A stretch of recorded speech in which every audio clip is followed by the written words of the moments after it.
You should, if you're just trying to determine how much you should have saved for an animal, what I recommend in general, if you're trying to determine how much you should have saved, is for every living thing inside your house, you need to have that you plan on taking care of, right? Being responsible for, you should have $10,000 saved at least. So, right, married, husband and wife, they need to have at least 20,000, obviously adjusted for the part of the country you live in. Then you got 2 kids, that'd be 40K. So if you have a dog, right, that would be 5, right? So it'd be $50,000. But in short, I would think, nope. Okay. So I'm gonna ask a question. Where did that 10K number derive from? Is that just a solid figure? It came from Sideline Adventures. Oh, okay. No, where it came from is, again, people be asking too many questions. They don't be getting started. So to give, because it's obviously different for each person, 3 to 6 months of expenses. Right. But then as you, right, well, your wife doesn't look at everything as far as 3 to 6 months of expenses. Hers is more of the emergency fund, whereas you are the entire budget, right? So for me, when I come in, again, I didn't know I was going to be in relationships, right, with financial stuff, but I should have known, because the main issue in marriages is finances. Mm-hmm. But so to end that conversation, because it don't matter. Like, first of all, the person who wants to have more money is more right, because by definition, you're going to be in a better position with more money saved. High cash position, right? Yeah. But I just said $10,000 so I can end the conversation. Okay. Right. Just and also too, it just so happened that's kind of, I mean, a family of 4. First off, again, average family makes $60K, so you wouldn't even have $40,000 saved. But $10,000 is just a number to end it. I mean, if you're single, right, and you live by yourself, you should have at least $10,000 saved. Then when you get married, they'd be in the same position. Now you got 20K. I mean, I think that's good. When you have a kid, you probably want to bump that up to around 30K. Got it. And the reason I was asking this question is I wanted to know, like, for people, because saving 10K for some people is difficult. I wanted to know if it changed based on, like if there was like a sliding scale. Is it just 10K to be 10K? Because saving 10K isn't difficult for people. Y'all need to pay off your debt. Bruh. Hey, I said we're more advanced stuff. If for those of y'all first time listening, the debt for me, the debt gotta go. We on the budget episode next week, but I don't play all that debt stuff. So saving 10K is less than $1,000 a month. Most people have $1,000 a month. That's what you kick out. Do you know how much the average new car payment is? I do not. It's over $500. So if you and your wife got a car payment, how much is that? $1,000. So if you save $1,000 times 12 in 1 year, how much money is that? $12,000. Okay, there goes your $10,000. It's so hard to save. Like, that's what I'm saying. Like, me back to the budget. So yeah, on a service level, again, it is hard for people to save money, but that's because they're not budgeting for it and they got all that debt. I mean, no. So yeah, but in general, yeah, the $10,000 is a hard mark to get to, and actually, it's not hard for people to save $10,000. It's hard for people to keep the $10,000 they save. As I said before, which I do remember saying, most people, the most amount of money they've ever had saved, they instantaneously liquidated it to get debt, usually a mortgage or a car. They use it for a down payment to get debt. Don't do that. Don't do that. If the most money you ever have saved, you should keep it for your savings, or it would be in investments. Most people can save. People are always down to getting the FHA loan for 3.5%, which is, depending on where you live at. Average home cost is $230, $250-ish. Mm-hmm. So let's just make that 3 for easy math. But that's anywhere from $7,500 to $9,000, which is $10,000. People save that all the time. They save that all the time. Now they don't keep it, right? Or as I said before about the wealth conscious, a lot of people save their emergency fund and can't even spend their emergency fund on emergencies. Again, this is why you need help. Mental makeup a team. Like, I can't. I don't understand. I mean, I understand why people do it, but it's like, okay, then this is what I said. This is what I understand. Again, athletes and artists lose their money, but why some people have somebody who literally handle all their finances for them? That'd be a lot easier for me if people just let me do this stuff for them. A lot of questions. Stuff would get done so much faster, and I would save them what? Time and money. The biggest thing, time. There's so much time. Your investments would be starting quicker. So by definition, you're at a higher percentage chance of having more money, which is what you want. That's why.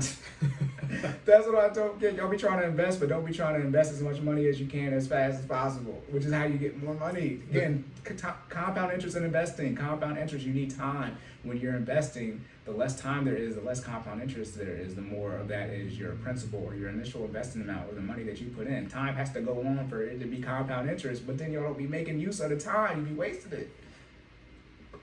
Tell us how you really feel. I feel like people broke. No, I don't feel like that. I know. Let me stop because that's me. Cory said, "Give me the money. I'll manage it." No. Well, I would have to.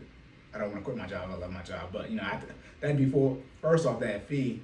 Let me say this real quick because I'm gonna have to do the investing stuff because now I just want to just divulge all of it. So people be wanting investing advice, right? Mm-hmm. And I be trying to determine whether like they be wanting explicit, like you be trying to get at me too. They be like actually want to know what to put their money in. Like specifics. give me a ticker symbol, give me a time of day. And one, I'm hesitant to do that because why do you think I'm hesitant to do it? Because you're not a financial advisor, you're a financial coach. That okay? Yes. But also, liability. Yeah, but what's the reason on top of that? Most people aren't ready to invest. Yeah, they got debt. Okay, gotcha. I knew it was one of the other. I was like, look. It's usually always either debt or taxes. Gotcha. You try not to get sued. But no, but again, this is why I'm a financial coach. So I do research. So I can educate you on what you need to look for when you get an investment professional, which is a sub part of a financial advisor. Financial advisor is the overarching thing. Then underneath that are all the different things. So financial advisor is the most vague thing.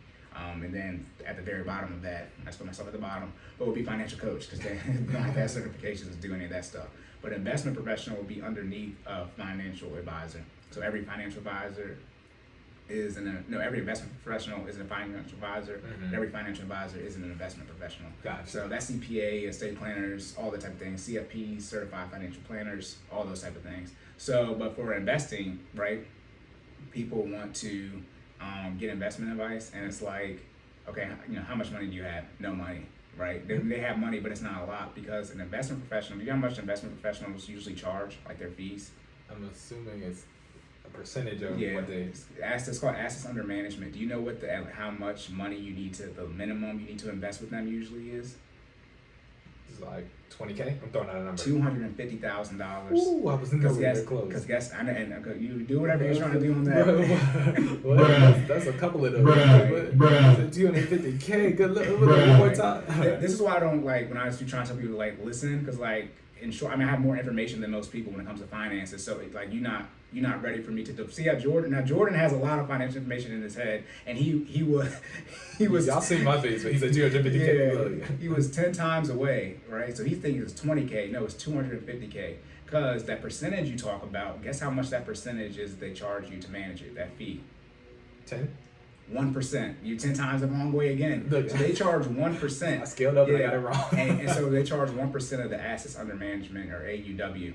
Wait, assets under AUM. Jesus Christ. M and W are the dyslexia. They're the same thing. Anyway, so they charge you $200. They need to give them at least $250. I know this is not about pets, but you charge them $250,000, right? People like, bro, this investment stuff about to be lit. Right. You charge.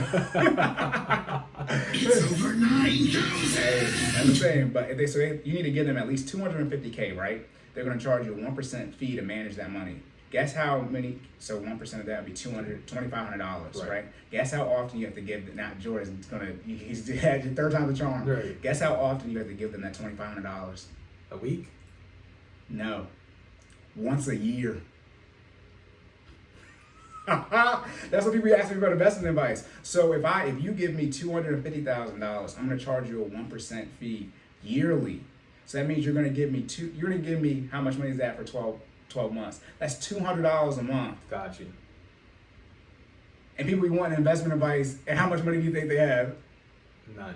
They be having $100. So that means you're going to give me $1 over the course of the year. That's what I'm saying, y'all. When I say you know nothing about investing. That's what I'm saying. Like most people aren't trying to help people make money. Most people are just trying to make money for themselves, selfishly, which is fine. It's your life. I don't look at that finances from that type of perspective. I do as much research as I possibly can in the present, the future, and the past, right? To figure out everything, how finances have been handled, are being handled, what's like going forward. Mm-hmm. And I do the research on when people who have no money, how they got money, people who have money and now they no longer have money, and everything in between, where most of you are truly only concerned about how you can make your money, which is fine because you're not a financial coach. So that is actually what you're supposed to do. But when you're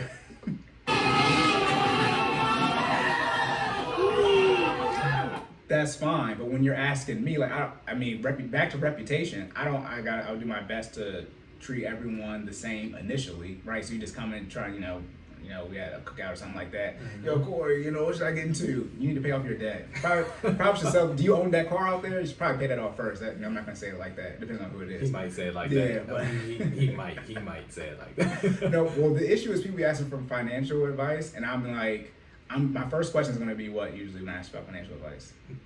Do you have a budget? Yes, but I'm going to ask you how much first thing in the budget. How much money do you make? Gotcha. And most people aren't willing to divulge that, either right then and there, right, or publicly. It's like, oh, see, you're not ready. You're not. That's what I'm saying. You're not ready for. Which is fine publicly, but even in private, on a session, which I've not run into. But it's just like, you understand the information I need. Right. But again, most of y'all don't have $250,000 to invest to give me $2,500 for a year or $200 for a month, right? Then on top of that, what do you have? $100, $1,000. Even if you had $10,000, that's $100.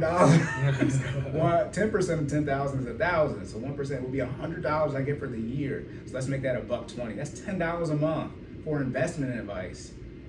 For that ticker symbol that you keep asking about, man, that you can't afford to put anything in. If you got 10,000, you do. But okay. I get what you're saying though. But yeah, if you got $100, no, you cannot buy VU or SPY. You can do fractional share investing. VU and SPY are the S&P 500 ETFs, not the only ones, but the two probably most popular ones, investments out there. But yeah, even if you have $100 to invest, obviously you're going to get into single stocks or fractional share investing. I'm going to stop right there because this is not the investment episode. We told you all we're going to be good with your time. And this has nothing to do with the pets.